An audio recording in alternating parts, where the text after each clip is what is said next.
नमस्कार लाडक्या बहिणींनो, मी शुभम पवार. लाडकी बहिणी योजनेअंतर्गत भरपूर अशा महिला आहेत की या योजनेमध्ये बसत नाहीत, या योजनेमध्ये अपात्र आहेत. अशा महिलांना पैसे मिळणार नाहीत. अशा लाडक्या बहिणी आहेत की त्यांना हप्ता मिळणार नाहीत.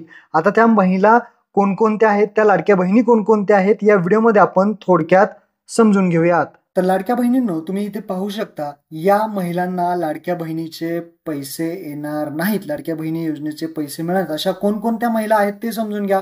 तर पहिलं आहे, जे आधार कार्डवरती 21 पेक्षा कमी वय असेल, कोणतीही लाडकी बहीण असू द्या, 21 पेक्षा कमी वय असेल आणि 65 पेक्षा जास्त वय असेल तर लक्षात ठेवा, हप्ता मिळणार नाही. तर आधार कार्डवरती चेक करा, महिलेचं वय किती आहे. 21 पेक्षा कमी असेल, 65 पेक्षा जास्त असेल तर हप्ता मिळणार नाही. दुसरं आहे इन्कम टॅक्स रिटर्न. कुटुंबातील, लक्षात ठेवा, रेशन कुटुंब म्हणजे काय, तर रेशन कार्ड. आपलं रेशन कार्ड मध्ये जो व्यक्ती ITR भरत असेल, तुमच्या कुटुंबातील एखादा व्यक्ती ITR इन्कम टॅक्स रिटर्न भरत असेल, टॅक्स भरत असेल, तर त्या कुटुंबातील महिलेला हप्ता मिळणार नाही, ही गोष्ट लक्षात ठेवा. त्यानंतर तिसरं आहे वार्षिक कुटुंबाचे जे काही एकत्रित उत्पन्न आहे ते 2.5 लाखापेक्षा जास्त असेल तर अशा महिलांना हप्ता मिळणार नाही. तुमच्या कुटुंबाचं उत्पन्न जर 2.5 लाखापेक्षा जास्त असेल तर हप्ता मिळणार नाही, ही गोष्ट लक्षात ठेवा. पुढे जर पाहिलं तर इथे पहा, कुटुंबातील सदस्याच्या नावावरती 4 चाकी वाहन असेल तर हप्ता मिळणार नाही. ट्रॅक्टर सोडून जर कोणतेही एक 4 चाकी वाहन असेल कुटुंबातील म्हणजेच रेशन कार्डचा इथे संबंध येतो.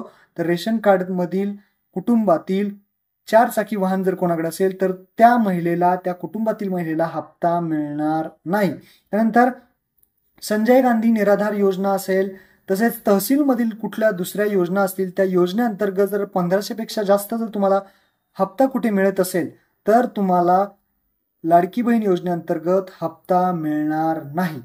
पुढचा आहे PM किसान आणि नमो शेतकरी योजना आहेत. PM किसान योजना आहे, नमो शेतकरी योजना आहे. त्या महिलांना हप्ता मिळतो, शेतकऱ्यांना हप्ता मिळतो. तर त्यांना तिथे फक्त 500 रुपये लाडकी बहीण योजनेअंतर्गत येतील, ही गोष्ट लक्षात ठेवायची आहे. फक्त 500 मिळतील, बाकीच्या योजनेअंतर्गत मिळतात. त्यामुळे तुम्हाला जो काही फरक आहे तो 500 रुपये फरक तुम्हाला इथे मिळणार आहे. आणि सगळ्यात महत्वाचं तो म्हणजे इथे आहे पॉइंट, तो म्हणजे एकाच कुटुंबातील महिला. लक्षात ठेवा, एकाच कुटुंबातील अनेक महिला, म्हणजेच यामध्ये फक्त 2 महिलांना लाभ मिळणार आहे. लक्षात ठेवा, एक कुटुंब म्हणजे रेशन कार्ड मध्ये फक्त 2 महिलांना लाभ मिळेल. पण तो लाभ कसा मिळेल, एक विवाहित पाहिजे आणि एक अविवाहित पाहिजे तरच लाभ मिळेल. इथे भरपूर जण म्हणतात आमच्या कुटुंबात आहेत, पण एक विवाहित असेल आणि एक अविवाहित असेल तरच लाभ मिळेल. आता एखादी अविवाहित महिला जर नसेल तर फक्त विवाहित महिलेला लाभ इथे मिळणार आहे. तर इथे पहा, जसं की अविवाहित महिला जर नसेल तर फक्त एकाच विवाहित महिलेला लाभ मिळेल, ही गोष्ट लक्षात ठेवा. भरपूर जणांचं कन्फ्युजन होतं. अविवाहित महिला नसेल तर फक्त एकाच महिलेला, विवाहित महिलेला इथे लाभ मिळेल असं सांगण्यात आलेलं आहे.